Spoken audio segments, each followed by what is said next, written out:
இயேசு கிறிஸ்துவில் பிரியமான மாதா தொலைக்காட்சி நண்பர்களே, தினமொரு திருப்பாடல் நிகழ்ச்சியின் வழியாக மீண்டும் உங்களை சந்திப்பதில் மகிழ்ச்சி அடைகின்றேன். இப்பொழுது நாம் பாடி ஜெபித்த திருப்பாடல் 89 மொத்தம் 52 வசனங்களை உள்ளடக்கிய ஒரு மிகப்பெரிய திருப்பாடலாக திருவிவிலியத்தில் நாம் காண்கின்றோம். இதற்கு திருவிவிலியத்தில் நாம் காண்கின்ற தலைப்பு நாடு இடருற்ற போது பாடியது என்று நாம் பார்க்கின்றோம். இன்றைய நமது தியானத்திற்காக நாம் எடுத்துக்கொண்ட இந்த பகுதி, இந்த திருப்பாடலுடைய மைய பகுதியாக கடவுள் தாவீதுக்கு அளித்த வாக்குறுதி என்கின்ற தலைப்பிலே நாம் பார்க்கின்றோம்.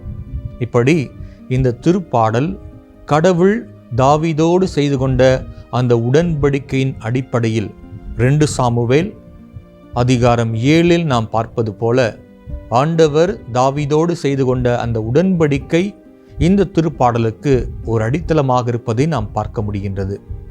பிரியமானவர்களே, கடவுள் தாவீதை தனக்கென அரசராக தேர்ந்தெடுத்து கொள்கின்றார்.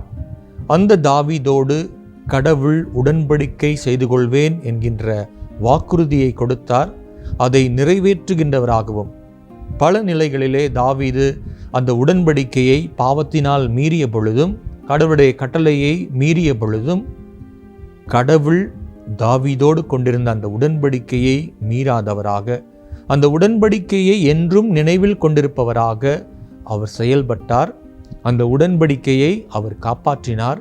மீண்டும் அதை புதுப்பித்து தாவீதோடும் அவருடைய வழிமரபோடும் கடவுள் நல்லதொரு உறவை மேற்கொண்டார். அந்த உடன்படிக்கையை என்றும் நினைவில் கொண்டார் என்கின்ற நிலையை நாம் பார்க்கின்றோம். பல்லவியாக நாம் பாடி ஜெபித்தது, எனது பேரன்பு என்றும் நிலைக்கச் செய்வேன். கடவுள் தாவீது மீது கொண்ட அந்த பேரன்பு என்றும் நிலைத்திருந்ததை நாம் விவிலிய பக்கங்களில் பார்க்க முடிகின்றது. இப்படி கடவுள் தாவீதோடு செய்து கொண்ட உடன்படிக்கையினால் தாவீது கடவுளோடு ஒரு தனிப்பட்ட உறவு நிலையை மேற்கொண்டார் என்கின்ற அந்த சிந்தனையை இந்த திருப்பாடல் வரிகளில் நாம் பார்க்கின்றோம். ஏனென்றால், என்றுமுள்ள தந்தை, எனது மீட்பின் பாறை என்று தாவீது கடவுளை அழைக்கின்றார்.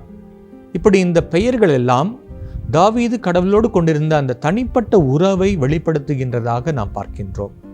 அந்த உடன்படிக்கையின் காரணமாக அந்த உறவு வளர்க்கப்பட்டது. அதே போல கடவுள் தாவீதை பற்றி சொல்கின்ற பொழுது, அவனது வழிமரபு, நான் அவர் மீது கொண்ட பேரன்பு, அவருடைய அந்த அரியணை என்றும் நிலைத்திருக்கும் என்கின்ற அந்த வரிகளை நாம் பார்க்கின்றோம்.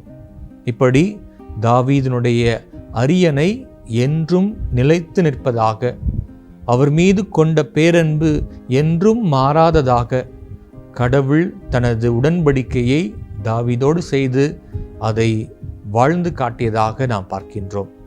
இப்படி இந்த உடன்படிக்கையெல்லாம் கடவுள் தாவீதோடு செய்தார்.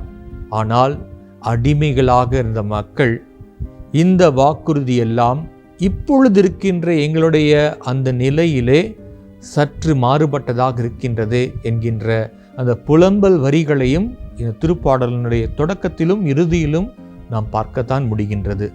ஆனாலும் கடவுள் கொண்டிருந்த அந்த வாக்குறுதி என்றுமே நிலைத்திருப்பதாக, அதை புதுப்பிப்பவராக கடவுள் இருக்கின்றார் என்கின்ற நம்பிக்கை செய்துதான் இந்த தாவீதோடு அவர் செய்து கொண்ட அந்த உடன்படிக்கை நினைவுறுத்துவதாக, மக்களுக்கு இந்த துன்பங்கள் கஷ்டங்கள் எல்லாம் மாறும். ஏனென்றால் கடவுள் உங்களை தனது சொந்த மக்கள் என தேர்ந்து கொண்டார். தாவீதோடு உடன்படிக்கை செய்து கொண்டவர் உங்களை கைவிட மாட்டார் என்கின்ற நம்பிக்கை செய்தியை தருவதாக நாம் பார்க்கின்றோம். இப்படி கடவுளது உடன்படிக்கையை மீண்டும் மீண்டும் வலியுறுத்துகின்ற இந்த திருப்பாடல் கடவுள் நம்மோடும் செய்து கொண்டிருக்கின்ற அந்த உடன்படிக்கையை நினைவில் கொள்ள, தாவீதோடு கொண்ட அந்த உடன்படிக்கையை கடவுள் நினைவில் கொண்டிருப்பது போல, அவர் மீது கொண்ட பேரன்பு என்றும் நிலைத்திருப்பது போல நம்மீதும் கடவுள் அன்பு கொண்டுள்ளார். அவரது பேரன்பு என்றும் நம்முடைய வாழ்வில் நிலைத்திருக்கும். நம்முடைய வாழ்வில் வருகின்ற சிறு சிறு துன்பங்கள், சிறு சிறு வேதனைகள் அனைத்தின் மத்தியிலும் அவரது உடன்படிக்கையில் மக்களாக நாம் இருக்கின்றோம். அவர் நமக்கு கடவுளாக இருக்கின்றார். நாம் அவருக்கு மக்களாக இருக்க வேண்டும் என்கின்ற அந்த சிந்தனையை இந்த திருப்பாடல் வரிகள் நமக்கு தருகின்றது. எனவே இந்த திருப்பாடல் வரிகளை இந்த நாள் முழுவதும் தியானித்து நாம் கடவுளோடு கொண்டிருக்கின்ற அந்த உடன்படிக்கை வாழ்வை இன்னும் புதுப்பித்தவர்களாக, அவரது அன்பில் இன்னும் ஆழமாக நிலைத்திருப்பவர்களாக வாழ இந்த நாளில் நாம் மன்றாடுவோமாக.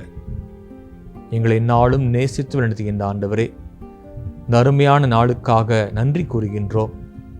தாவீதோடு நீர் செய்து கொண்ட உடன்படிக்கை, அவர் மீது கொண்டிருந்த அந்த பேரன்பு என்றும் நிலைத்திருப்பது போல எங்களோடும் நீர் கொண்டிருக்கின்ற அந்த உடன்படிக்கை வாழ்வு எங்களுக்கு புத்துணர்வை தருவதாக, நாங்கள் என்றும் உம்முடைய அன்பிலே நிலைத்திருப்பவர்களாக வாழ எங்களுக்கு அது துணை செய்வதாக எங்கள் ஆண்டவராகிய கிறிஸ்து வழியாக மன்றாடுகின்றோம்.